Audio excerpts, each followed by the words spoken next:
നമസ്കാരം. മൂന്നാം കണ്ണി ന്യൂസിലേക്ക് സ്വാഗതം. കാസർഗോഡ് ജില്ലയിലെ മലയോര പ്രദേശമായ കുറ്റിക്കോൽ പഞ്ചായത്തിൽ പുന്നക്കാലിലും പുളുവിഞ്ചിയിലും മനോഹരമായ ഗ്രാമ്യഭംഗി.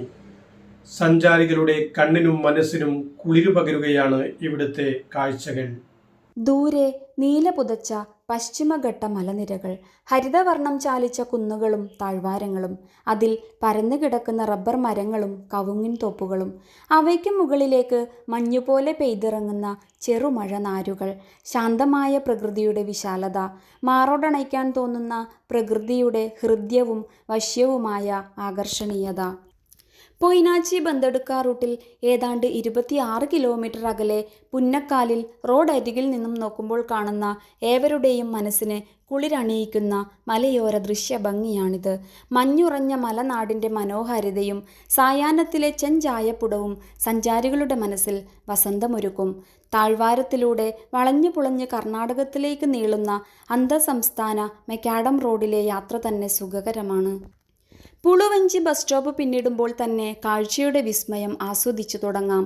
കുന്നിൻ ചെരുവുകളിലെ വിശാലമായ പൈനാപ്പിൾ തോട്ടം, അരികിലൂടെ ആലത്തിൻകടവിലേക്കുള്ള ചെറു റോഡ്, ക്യാമറ ഫ്രെയിമുകളിൽ നിറയ്ക്കാൻ കൊതിച്ചു പോകുന്ന പ്രകൃതി ഭംഗി. 2 മലഞ്ചെരുവിനപ്പുറം പുന്നമരത്തിൻ്റെ സ്മരണ ഉണർത്തുന്ന പുന്നക്കാൽ. കാട് തെളിച്ച് പുനംകൃഷിയൊരുക്കി മണ്ണ് പൊന്നാക്കിയവർ കുടിയേറ്റത്തിനു ശേഷം കപ്പകൃഷിയും റബ്ബർ തോട്ടമൊരുക്കിയും മണ്ണിന് കാർഷിക സമൃദ്ധി കൊണ്ട് ഉടയാടയൊരുക്കി. ഇന്നിപ്പോൾ ഇതാ നാട് പച്ചയണിഞ്ഞ് തുടുത്തു കുളിച്ചു നിൽക്കുന്നു. പുന്നക്കാലിലെ റോഡരികിൽ നിന്നും നോക്കുമ്പോൾ അങ്ങകലെ കേരളത്തിൻ്റെ ഊട്ടി എന്ന് വിളിക്കുന്ന റാണിപുരം ഉൾപ്പെടെയുള്ള വിദൂര ദൃശ്യങ്ങൾ മലനിരകളിൽ തെളിഞ്ഞു വരും.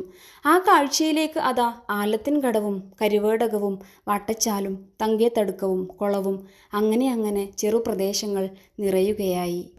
താനവും തറവാടുകളും തെയ്യം കെട്ടും തോറ്റംപാട്ടും ക്ഷേത്രങ്ങളും നായാട്ടുകഥകളും മഹിമ ചാർത്തുന്ന നാടിൻ്റെ വായ്ത്താരികൾ കേട്ടെന്നും വരാം. ഉടലാകെ തഴുകുന്ന ഇളം കാറ്റ് ആലത്തിൻകടവും കടന്ന് ബണ്ടംകൈയോളം പരന്നു കിടന്നിരുന്ന വയലേലകളുടെ സ്മരണകൾ ഉണർത്തിയെന്നും വരാം.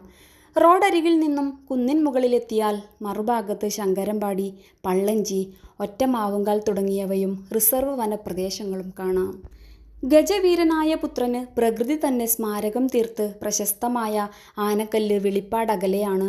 ഇവിടെ പ്രകൃതി ആരോ വരച്ചു ചേർത്ത് വെച്ച വലിയ ക്യാൻവാസ് പോലെ നിവർന്നു കാണുമ്പോൾ നാം വിസ്മയഭരിതരായി നിൽക്കുന്ന വെറും കാഴ്ചക്കാർ മാത്രമല്ല, അതിൻ്റെ താളവും ശ്രുതിയും നിറവും നിറഭേദവും സ്പന്ദനവും സ്പർശവും അറിയുന്ന, ആസ്വദിക്കുന്ന, ഹൃദയത്തിലേറ്റുന്ന ഈ മണ്ണിൻ്റെ ശരിയായ മനുഷ്യരാകുന്നു. അതിനാൽ ഈ ചെറുമഴച്ചാർത്തിൽ നനവിൻ്റെ കുളിരണിഞ്ഞ് ഈ മണ്ണിൽ ഉറഞ്ഞുപോയ എത്രയോ നാട്ടുകഥകളുടെ മധുരസ്മരണകളുമായി നമുക്ക് പുന്നക്കാലിൽ വന്നിരിക്കാം. മൂന്നാം കണ്ണി ന്യൂസിനു വേണ്ടി ഈ വാർത്ത എഴുതിയത് തമ്പാൻ മാസ്റ്റർ മീയങ്ങാനം. അവതരണം സുധാ വേണുഗോപാൽ.